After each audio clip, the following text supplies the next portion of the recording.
ধৈর্যশীল মহিলা। সময় রসূলুল্লাহ সাল্লাল্লাহু আলাইহি ওয়াসাল্লামের যুগ, স্থান মদিনা। একদিন রসূলুল্লাহ সাল্লাল্লাহু আলাইহি ওয়াসাল্লাম এক কবরের পাশ দিয়ে যাচ্ছিলেন। দেখলেন এক মহিলা কবরের পাশে বসে কাঁদছেন।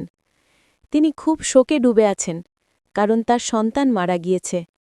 রসূল সাল্লাল্লাহু আলাইহি ওয়াসাল্লাম কাছে গিয়ে নরম স্বরে বললেন, হে বান্দি, ধৈর্য ধরো, আল্লাহর কাছ থেকে এর জন্য অনেক বড় পুরস্কার আছে। মহিলা বুঝতে পারেননি তিনি রসূল সাল্লাল্লাহু আলাইহি ওয়াসাল্লাম। রাগের বশে বললেন, আমার মতো কষ্ট যদি আপনার হতো তাহলে বুঝতেন।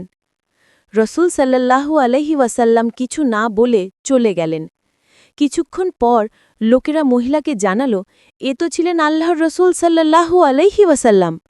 মহিলা তাড়াতাড়ি গিয়ে ক্ষমা চাইলেন। রসূল সাল্লাল্লাহু আলাইহি ওয়াসাল্লাম বললেন, সত্যিকার ধৈর্য হল প্রথম আঘাতের সময় ধৈর্য ধরা।